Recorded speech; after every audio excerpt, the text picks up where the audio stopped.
All right, 12:02.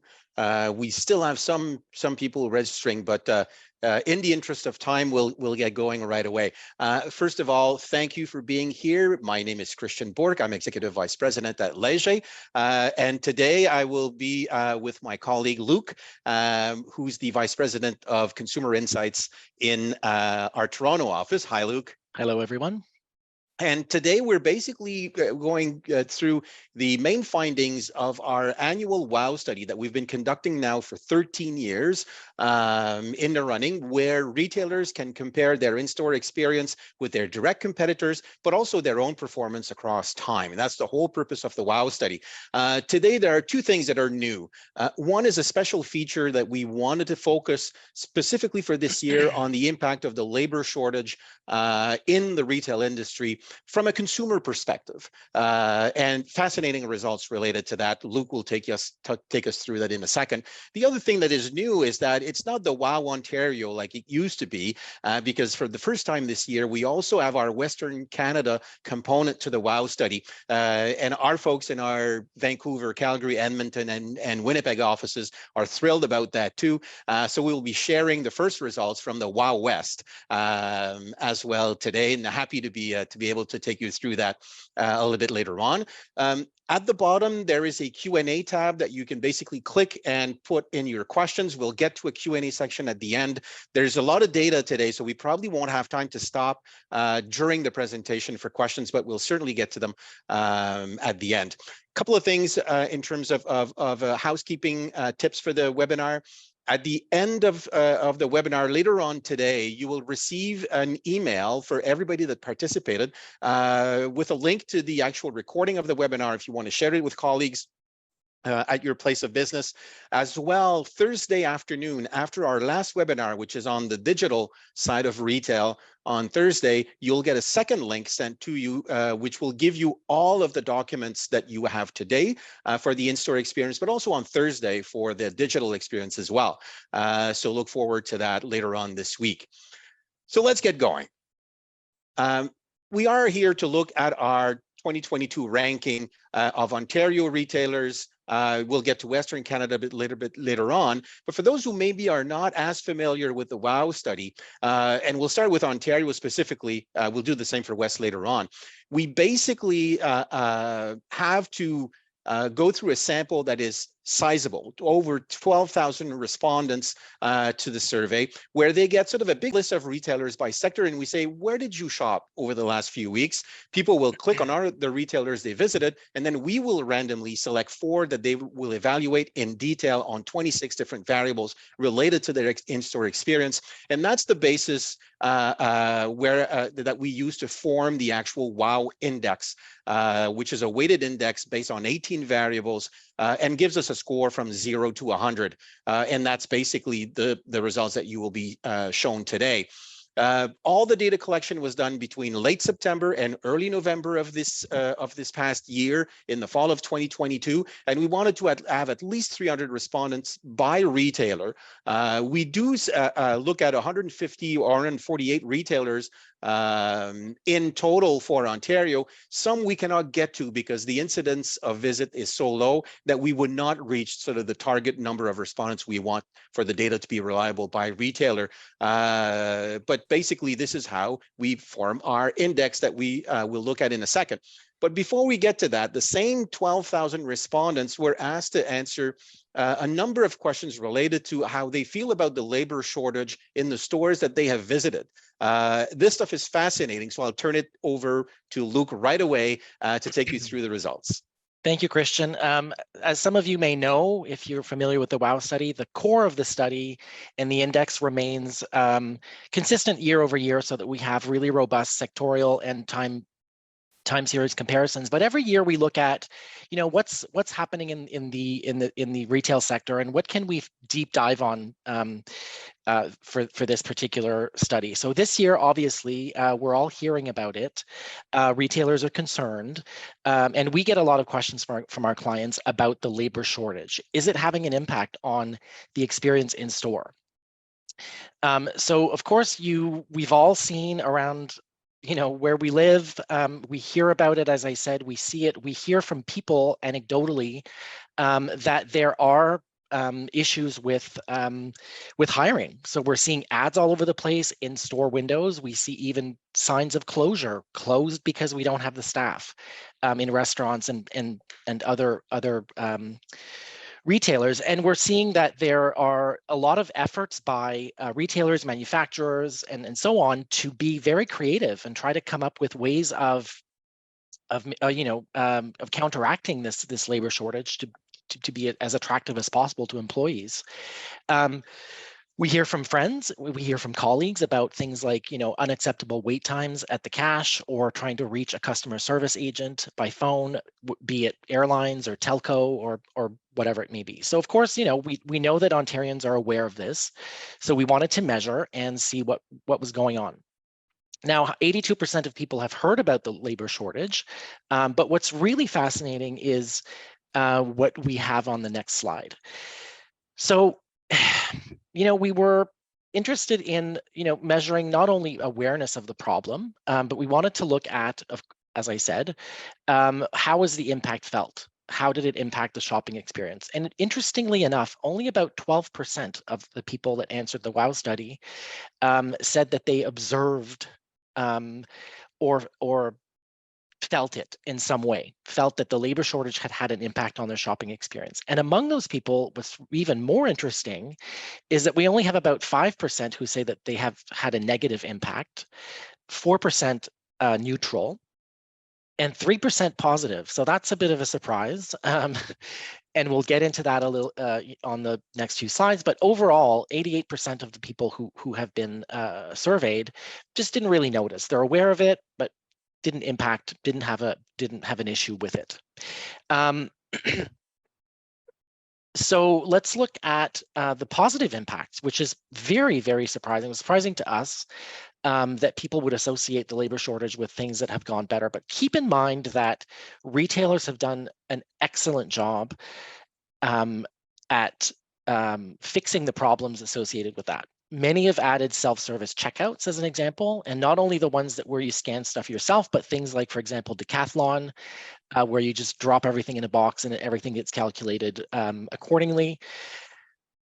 People have noticed that the among the employees that are there, many of them are the more senior ones. We've heard people say, "Hey, I was served by the owner. That was kind of cool." Feel a greater connection to the retailer. And see also that there's, among the people that are working at the retailer, that there's a bit of a team spirit, team building, and people are helping each other out and trying to make it through this difficult time. And those were positive things that consumers noticed. Another important point is that in certain sectors or categories, people mentioned that it has had a positive impact on the whole pressure shopping thing. So fewer people on the floor means fewer people asking you if you need help every 3 seconds. So that might be an important lesson for retailers to learn, that there has to be the right mix, because people were appreciating that. Funnily enough, that was something that men were in tune with, that whole no pressure shopping idea. And of course, retailers allowed people to book appointments to come to the store at a time that was convenient for them. If we look at the negative impacts, long wait at the cash and cash registers closed during busy periods, keep in mind that these sort of irritants are evergreen. They were there before COVID, became more top of mind during COVID, because of course you were waiting in line. The lines were longer, you're sometimes waiting outside before getting served. So that whole concept of waiting, especially at the cash, was an irritant for those who observed negative impacts. Empty shelves, observed, not necessarily a huge problem. One of the biggest things, however, is in certain stores and certain categories that there were no employees around to serve you. Again, keep in mind that that is quite specific to certain categories. If you think about hardware stores, where you often need help, you often have questions, it's really hard to be independent if you're not, unless you're a pro. That was a major irritant. So it'll depend on the category. We're looking at it sort of overall. Of course, reduced business hours was an irritant. Restrictions on customer traffic, again, sort of having those the inability to go in and out of the store quickly because you weren't being able to be served quickly, and the staff as well, looking tired, maybe being negative, feeling that impact of being sort of alone in this fight, for those who observe negative impacts, and cluttered aisles because, again, not enough people in the store to keep the store sort of shipshape and presentable in some cases. If we look at excuse me.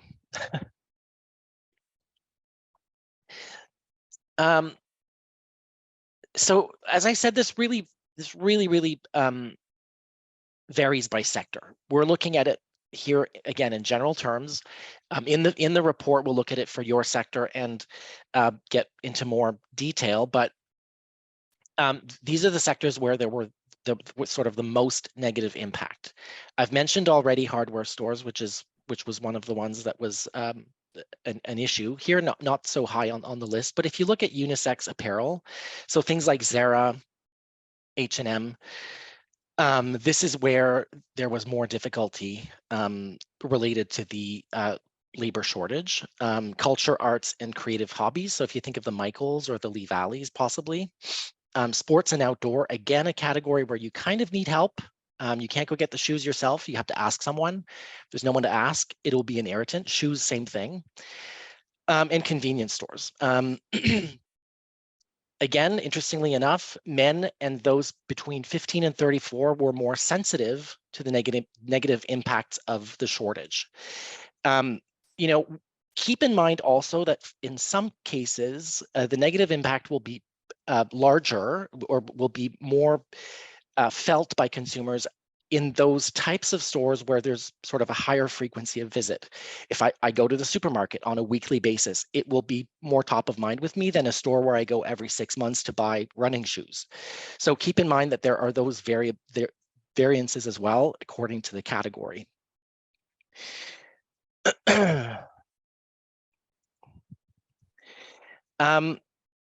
But, and this is sort of where this sort of the surprising and sort of like the silver lining part comes into this. For half, who said that they had that there was a negative impact on their shopping, there's this over sort of arching theme of it's still acceptable in the current context. So there's a lot of understanding from the consumer side. So it's a combination really of the consumer being understanding and also the consumer having changed in their behaviors in relation to retail. So if you think about it, even things like having flexible work hours at the office, we've all gone to a hybrid mode. We have a bit more freedom in when we work, when we don't. It might be easier for someone to decide to go to the supermarket at 10:30 a.m. as opposed to 6 p.m. because of the flexible hours that we have at work. There's also a lot of pre-shopping, so making decisions at home in a more thoughtful way before you get to the store so that you can get in, get out, or go pick up an order as buy online and pick up in store has continued to be an important part. But at the same time, there's a lot of empathy and also some enthusiasm from consumers because it's sort of a balance between, yes, there's a problem, it's kind of not great. However, I'm just happy to be in the store because I've spent 2 years not being able to be in the store or being in the store having to stand on a red dot. And if I don't, the security guard comes to me. So there's a lot of like, it's bad, but it's still very good. So my message to retailers would be, congratulations, you guys have really done a great job at fixing these problems and at minimizing the impact on the consumer's experience. My expectation before seeing the data was that the impact would be much more negative, and that's not the case. So that's great news. So also, if you think about, some of the solutions that people talked about when, what would you do to solve this problem. 43% say they don't see a solution or don't think that there are any necessary solutions. But those who did provide some details said, you know what, add self-checkout. There's a lot of bad press, a lot of bad memes online about self-checkout, but at the end of the day, having that independence to walk out of the store when you're ready to walk out of the store and sort of do your own thing as you walk out is appreciated. And of course, again, you don't have to wait for someone to be ready for you. One of the other solutions was, hey, recruit people that don't necessarily have experience and train them. We're open to having less experienced people in the store as long as there are people there to help us and to serve us. Some of the other ones are, delivery service, better delivery service, more ability to pre-order and reserve products, things of that nature. But again, the overarching theme here is that most people, or nearly half, say that there doesn't need to be a solution, right? All of this data is provided to our clients in the customized report, which is going to be based on your store and the competitors that you choose. But these are just sort of the overall interesting solutions that people came up with.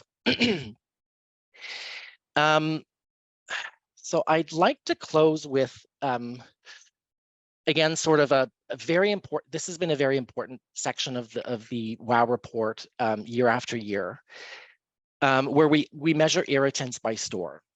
Okay, so these are irritants that are not necessarily related to the labor shortage, just sort of like, again, sort of like all of the irritants lumped together. And of course, this year we're seeing that the #1 irritant across all sectors is rising prices. It usually is long wait at the cash. As I said before, that's sort of an evergreen irritant, doesn't go away. But this year, as expected, as retailers feel the pinch, and again, in some categories, just don't understand how retailers can expect the consumer to bear the burden of rising costs, prices, think of grocery store, while at the same time offering fewer services and fewer staff. So, again, this is much more of a problem than the labor shortage, in my opinion, because it's in the news, it's all over the place. We hear about it all the time, and we live it day to day. Again, especially in those sectors where there's frequency of visit, where you have to buy a lot of products often throughout the year. It's going to be much harder for people to be irritated by the fact that their shoes went up 5% because they may only buy shoes once a year, twice a year, or whatnot. So something to keep in mind as well. And I will now leave it to Christian to unveil the best stores in Ontario in terms of experience. All right, thank you, Luke. Fascinating stuff again, and I cannot hear the sigh of relief that probably some of the retailers in the conference are having right now, because with all that you've been doing to sort of to handle this labor crisis, from a consumer experience, it's been quite all right. And as you mentioned as well, 5% believe had the negative experience on their in-store experience. But out of that 5% have said, but it's okay, I understand it, I can accept it, and let's move on. So exceptional results from that perspective. Now we'll move over to the ranking aspect of the study. And again, the WOW index is based on the 18 variables that you see in the first 5 silos on the screen starting on your left. So 3 of the variables used in the model are based on product, quality, variety, availability, new discoveries that I can make in store. 2 are about price. Are the prices that I see in the store competitive with that store's main competitors? And how do you feel about the promotional activities in that store?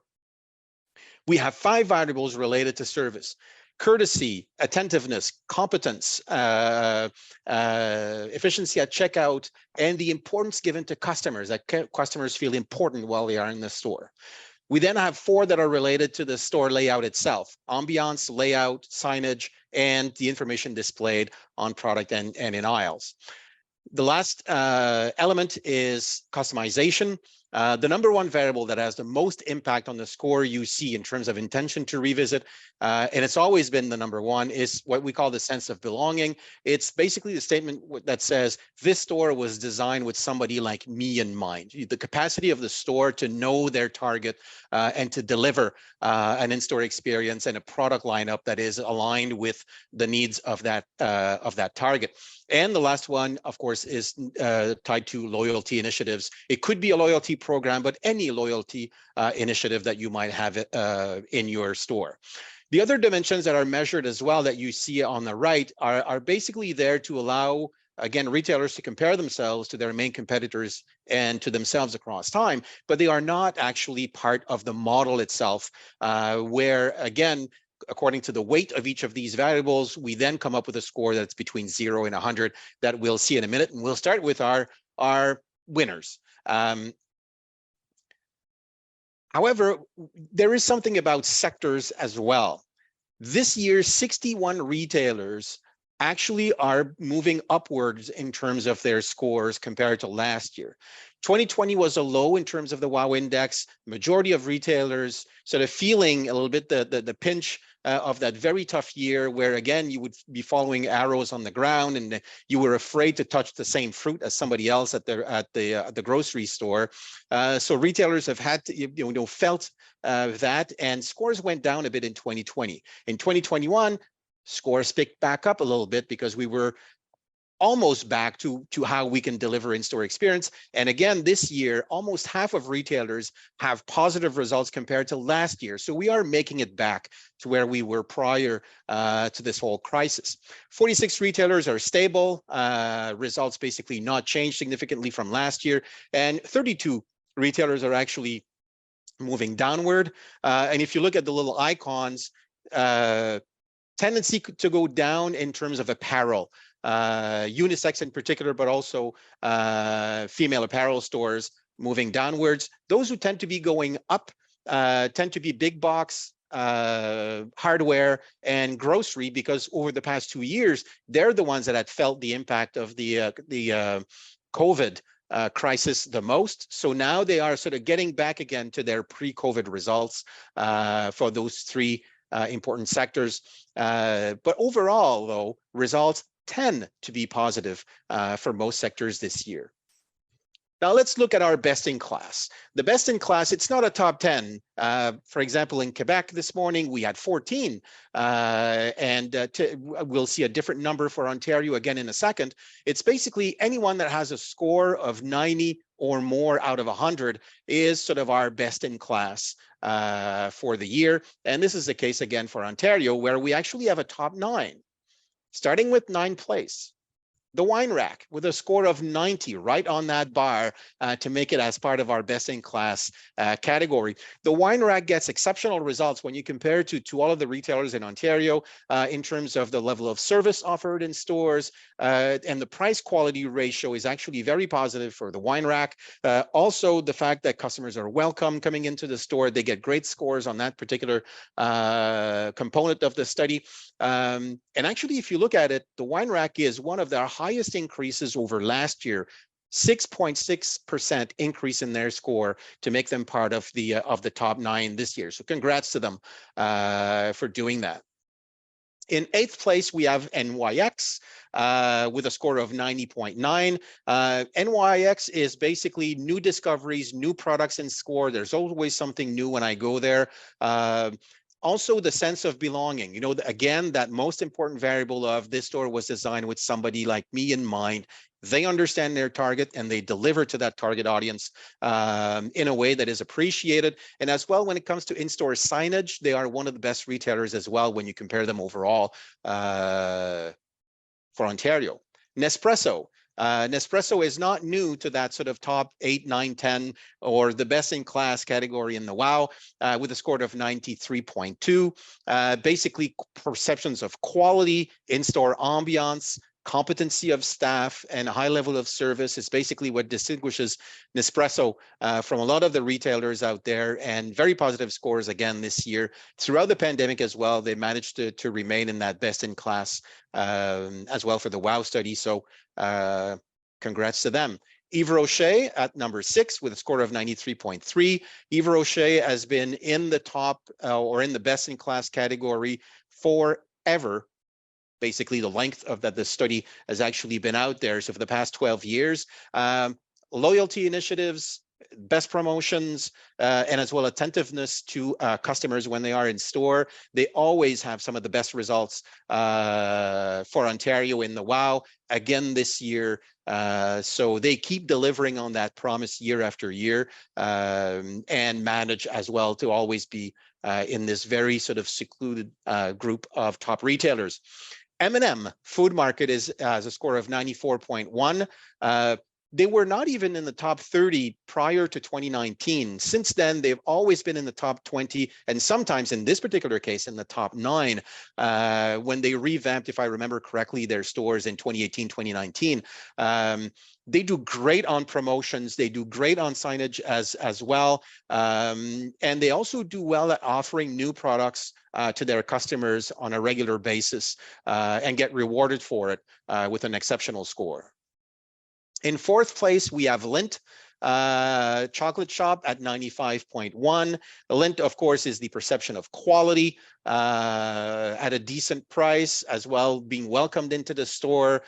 So very good level of service as well on when it comes to Lindt. And of course, when you come into the store, you're there to indulge, to basically treat yourself, and they allow you to sort of feel that experience when you are in store. And again, a score of 95.1 out of 100. Luke wishes his grades were like that in university. At number 3, Lee Valley Tools with a score of 96.1. If you know somebody that loves Lee Valley, they probably are one of their disciples. On Thursday, we will release our digital experience component of the WOW study, where they always do fabulous. And as well, in-store experience is always something that they excel on.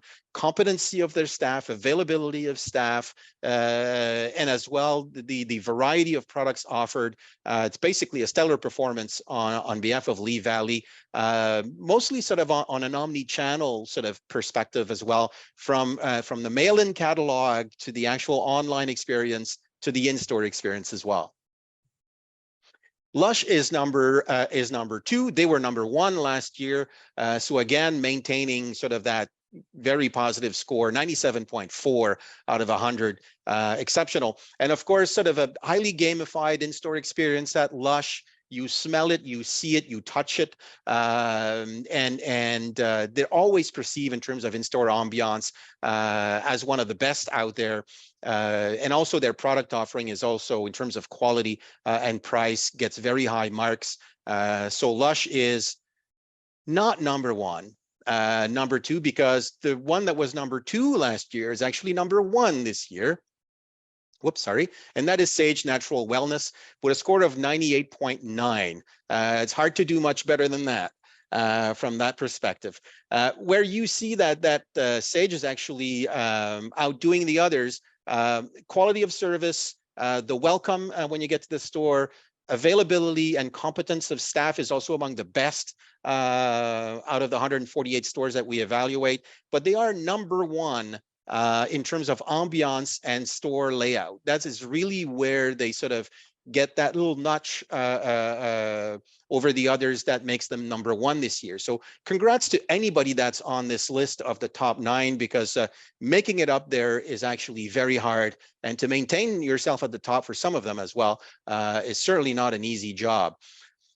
Some of you will say, well, out of the 148 stores, a lot of what we see here is on the sort of the indulge, treat yourself, where you expect to have sort of that in-store experience where it smells nice, it looks nice, and yes, you cannot compare department stores, grocery stores to specialty stores, as in the case with many of them, and certainly not with convenience stores. They're not expected to be in that same sort of higher ranking as the others, because what they offer and what their value proposition to the market is very different. So it's not that you would expect a convenience store to make it into the top 9. But mind you, these are the best in class in Ontario this year. Moving on, we're looking at it now by sector. Again, some of them will have a little star in their school book because they are part of the top 9 that we just saw, starting with the wine rack in 9th place, LCBO in 38th, and the wine shop at 51.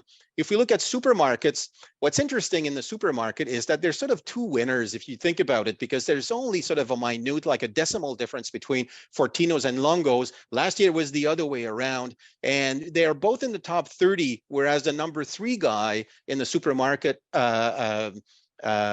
category is in the 62nd place. So these are the 2 at the very top. It's almost as if we have 2 winners for the supermarket categories. And again, sort of smaller, high level of service and quality product offering. And these 2 guys are basically battling out at the top. You have the rest of the list, quite a long list in the supermarket industry as well. In the pharmacy sector, PharmaSave is first. But again, highly competitive. If you look at the Medicine Shop, Guardian, Remedies RX, I mean, these are all in the top 40. If you look at the top 4 in the pharmacy sector, and Pharma Choice is just at 46, 54 for IDA. So all of these players are very close to the top in terms of being best retailers. And during the pandemic, really pharmacies have become sort of first-line healthcare service to Canadians. And as their business model changes, can't wait to see how this will affect the WOW results in the future. But they are rewarded with very positive scores by customers. Convenience store 7-Eleven is in 4th place. Again, you see there in 140th. Again, convenience stores, if you look at the 18 variables that we use in the model, it would be very hard to allow them to make it into that top 20, top 10. But basically there, it's basically how you compare to your direct competitors. Whoops, sorry. Department stores, Simon's is number 1. Simon is number 1 as well in Quebec. So it's not because it's a Quebec-based retailer that they're not excelling outside of the province. Actually do exceptionally well in terms of how they fare on price in their sector, as well as perceptions of quality and variety in store. So congrats to Simon's. In hardware stores, it's BMR that's in first place in front of Home Hardware, and very much sort of close together. Then there's a bit of a gap to Home Depot, Lowe's, and Rona afterwards. And BMR, it's mostly on the customer service aspect that they win it over Home Hardware, but even Home Hardware has very positive scores in terms of customer service as well. Furniture, kitchen, and decoration, Sleep Country Canada is in first place. In terms of electronics, the Apple Store is number 1, just in front of the Samsung Store. Before we get to the generalists like the Source and Best Buy and the others in that ranking. Kudu is also number 1 in sort of telco, right in front of Freedom Mobile and Best Buy Mobile and Virgin Plus. So the discounters, and include if we include Fido in the mix, the discounters actually outperform the bigger corporate players in terms of in-store experience for the telco industry. They do better in terms of customer service and also on price perceptions. Sports and outdoor, Decathlon is actually number 1 in front of the Running Room. And Decathlon is sort of a newer player in the Ontario market, but doing very well in terms of in-store customer experience. If we look at our specialty boutiques, that's where we have 4 of our top 9 that we see there. So if you want to compete, you need to offer exceptional in-store experience. And look at that, Purdy's and Chocolat Favori are right in 13th place with a tie here for Ontario. So they are just behind our sort of best-in-class category. For beauty, Lush, Yves Rocher, and NYX, of course, we mentioned earlier as being in that top. And then you have the other players that follow. Interestingly enough, if we look at cultural arts and creative hobbies, Lee Valley, as well in a class of its own compared to Michaels and Chapters. In terms of toys, the Lego store is in 20th place overall. Highly gamified in-store experience. The use of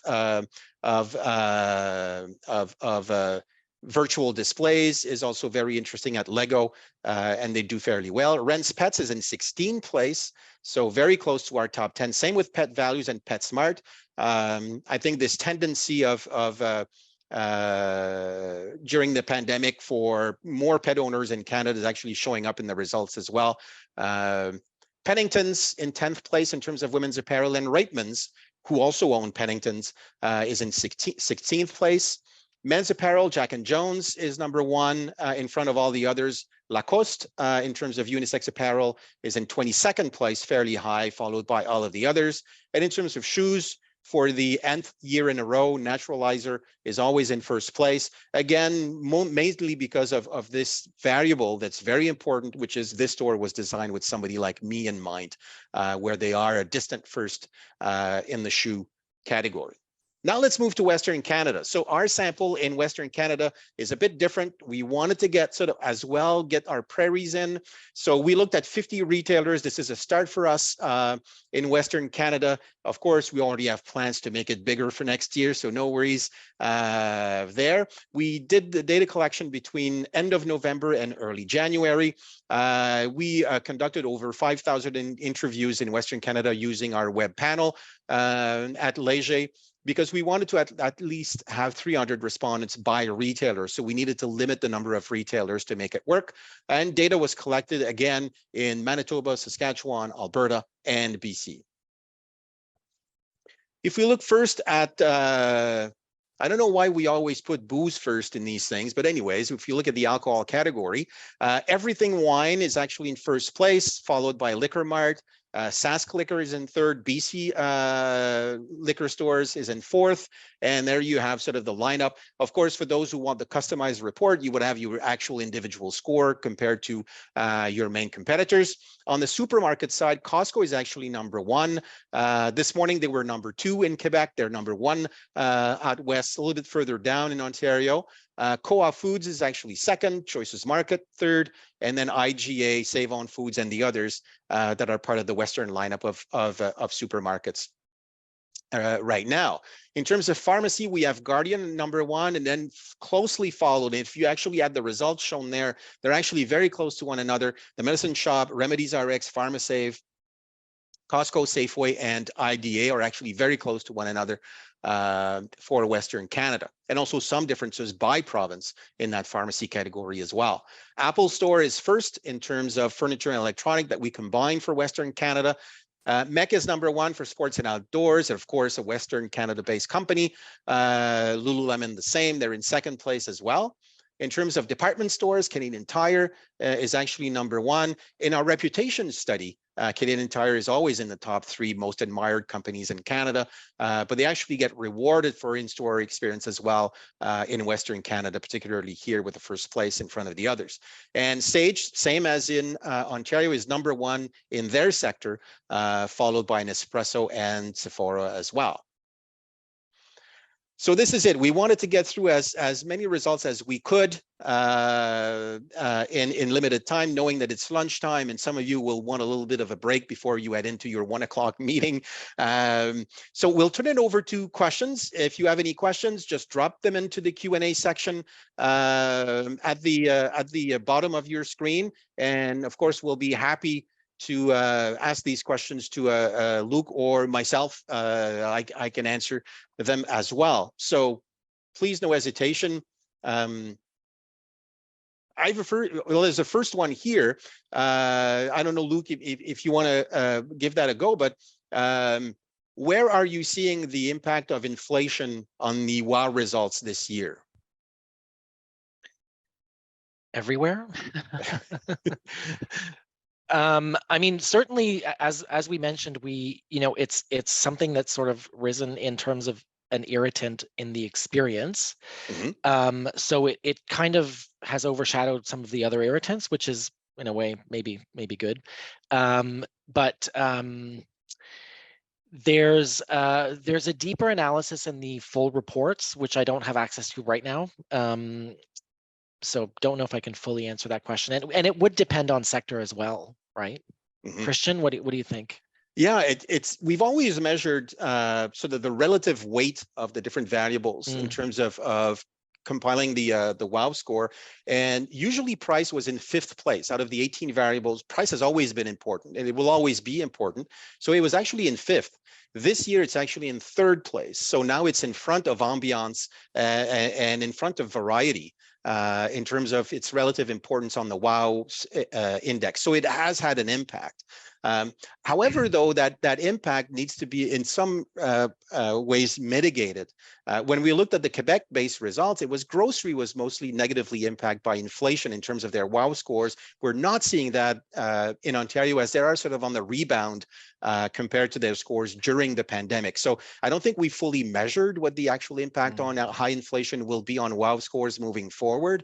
What we also expect, or what I would expect anyway, is that next year the battle will be on who's the smartest in terms of promotions in store, because we all as Canadians now expect prices to be higher. So what are you going to do about the price? And so combo offers, trio offers, buy 3, get 1 free, all of these ways where Canadians will have the impression that they are making the right choices as consumers will matter more in the year to come. So I think the real battle is how creative you all can be in terms of promotions. That goes for retailers and manufacturers for that matter as well.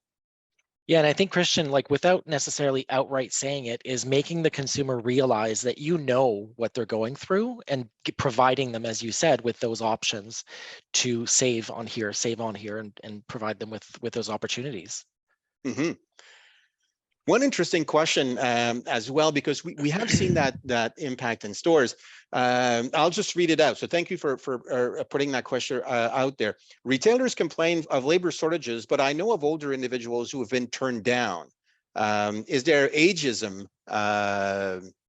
and maybe in retail, maybe outside retail, but is that potentially something that is happening out there?